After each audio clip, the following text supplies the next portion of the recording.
welcome to another episode of First Levels. In this episode we will have 3 new games, 3 rare games. And by rare, of course, I mean the company Rare, a British game company which back in the 80s and 90s made a lot of Nintendo games, and recently in the 2000s was bought out by Microsoft who makes games for the Xbox series.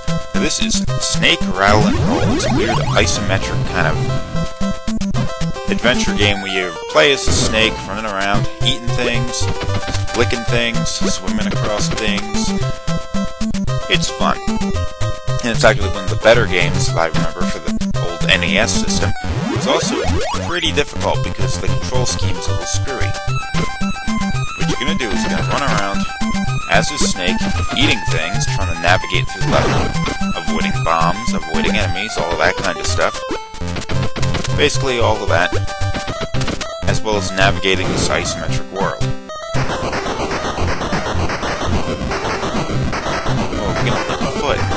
That sounds like a great idea, doesn't it? Everyone loves licking feet.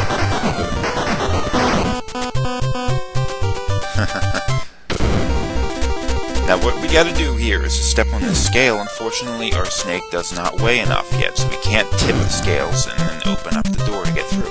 So we have to run over here and eat as many of these marbles, or these pearls, or whatever you want to call them. And once the snake gets a flashing tail, then we go through. Now I had gotten this game as like a birthday present. I guess it came out in 1989, did it say? So, that would make me 5. Wow, I got this game when I was 5. Awesome. And we've beaten the first level. Tipped the scales, door opened, the snake went through. And that is the first level of Snake, Rattle, and Roll. So let's move on to the next one.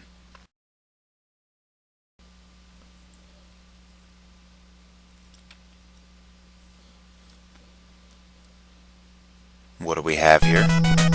Captain Skyhawk. This is another Nintendo Entertainment System game produced by Rare.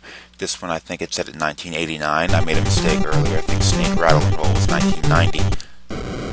And this is a flying shooting game. And there are no shortage of these things coming out at the time. That's probably why they're pretty much non-existent nowadays, because people basically got tired of them. And this game really, in the basic gameplay, which is what we're doing right here, doesn't deviate too far from the formula. The big difference, though, is that you can take the altitude into account. Our little jet here can fly up and down. Here we go, down.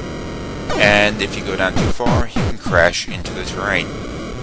Now, it's kind of a weird pseudo 3D kind of thing, because, well, face it, the NES wasn't exactly a powerful system even in its day, and it wasn't capable of rendering any 3D graphics. But we can do this sort of pseudo 3D kind of thing, and that was being done way back then as well. The game wasn't really all that fun. In fact, I remember kind of hating this game, but it does have a couple of little features in it that I think make it worthy of note. We're about to come up on a boss pretty soon. We're shooting a lot of things on the ground just to avoid these weird little diamond things that are being tossed up in the air. And we've reached the boss. You know the boss is here because we actually have some game music. Kill the boss just by shooting these little balls. It's really easy. The game is ridiculously easy. Even when I was a little kid, this game was ridiculously easy. Destroy all 4 of these balls, and we can go destroy the thing in the center. Now, I'm going to make a little bit of a cheat with this. I made this series up with the idea of showing first levels of games, but I'm actually going to show the first 3 levels, because the first 3 levels are drastically different from each other. So you can really think of them as them all being the first level, just split into 3 different sections. It's not really gonna take that long, though, so don't worry about it. The first base has been destroyed. We have 4 bases to destroy before we can move on to the sort of end boss thing there. But we're not gonna go that far, of course. Now, who remembers the old Sega game, Space Harrier? It was an arcade game, and I think it came out for the Sega Genesis or 30 Rex or some crap like that. But it was a dude holding a little rocket launcher under his arm, fly through the sky and shoot down planes. Well, who would have known that the Nintendo Entertainment System had a game like that? And Captain Skyhawk did it. Look what we have here. Now, this is not exactly a very fun or easy to control thing. It's pretty maddening. And I'm not entirely sure it's possible for you to be destroyed or lose while doing this. I don't know if these fighters fight back. But you can shoot them with your guns, you can shoot them with missiles, and I think it's something that was kind of cool. Better in theory than in practice, but hey, what are you gonna do? It was the 80s. Okay, a couple more of these things and we'll move on to the third section of the level. And it will be the shortest section. It was pretty hard to control this plane. Okay, moving on to the next section. Dock with the space station. This is a real simple. Space station flies out there, it spins around for some unknown reason. Just gotta line up your jet and fly in. Yeah, I know, that was awesome, right? But moving on to the third game, another Rare game. I guess they called it Rare Coin It Incorporated at the time, or Rare Limited.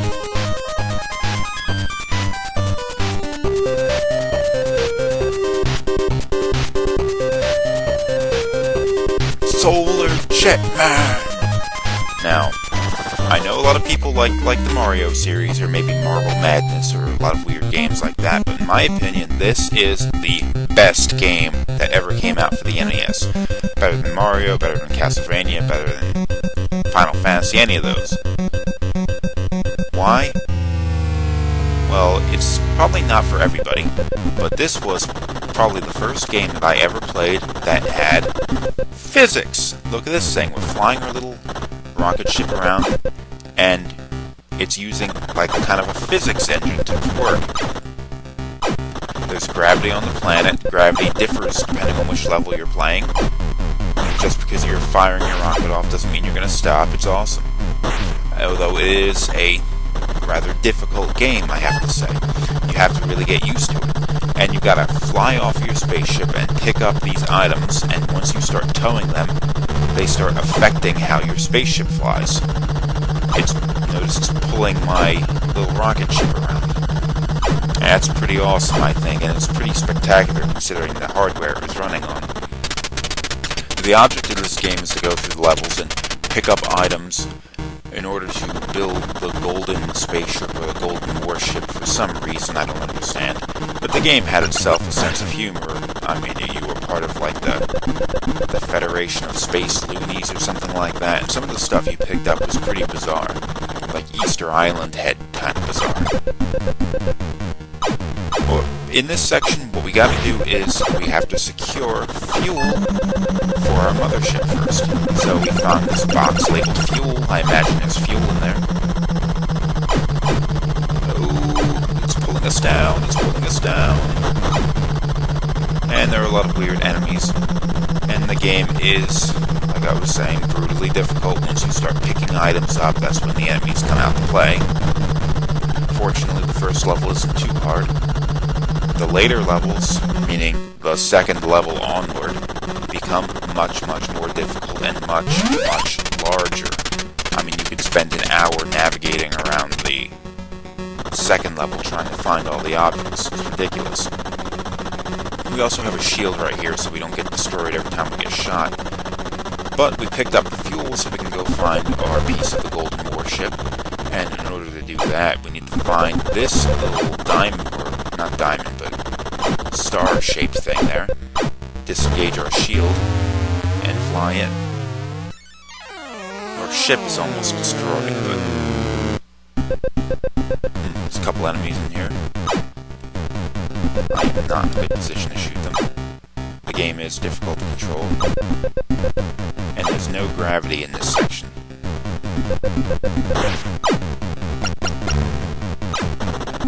And got him. Now we gotta pick up our piece of the ship here. and it is heavy and pulls you in bizarre directions. These things are hard to use. But you gotta bring it in for this weird little flashing thing there.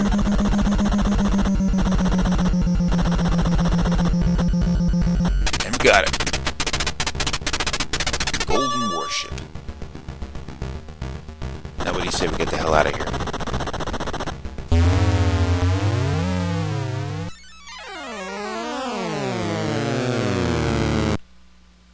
Oh, Cyber Zone. This is a little mini game that happens after you collect your piece of the Golden Warship. You gotta collect 10 diamonds in 10 seconds. It is not as easy as it sounds. In fact, I failed quite miserably right here.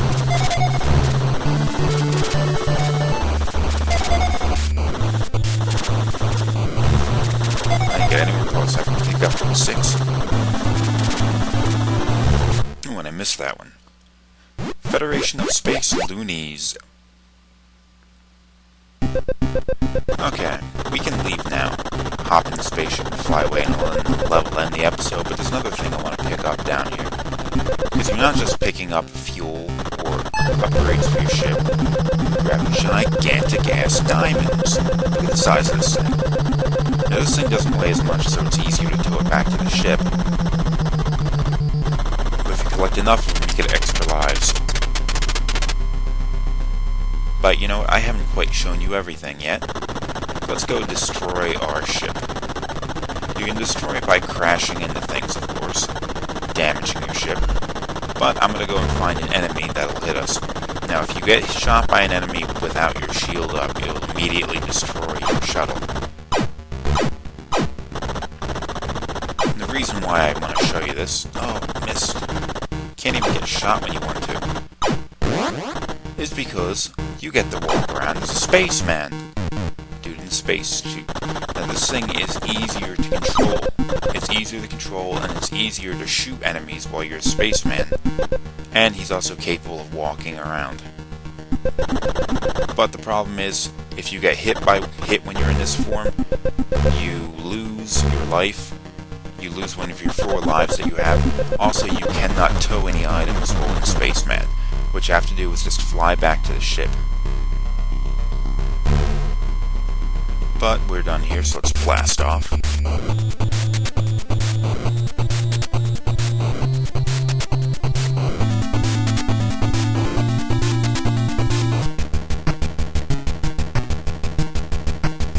And here we are, flying through hyperspace or whatever, on to the next level. Unfortunately, the next level is not going to be in this series.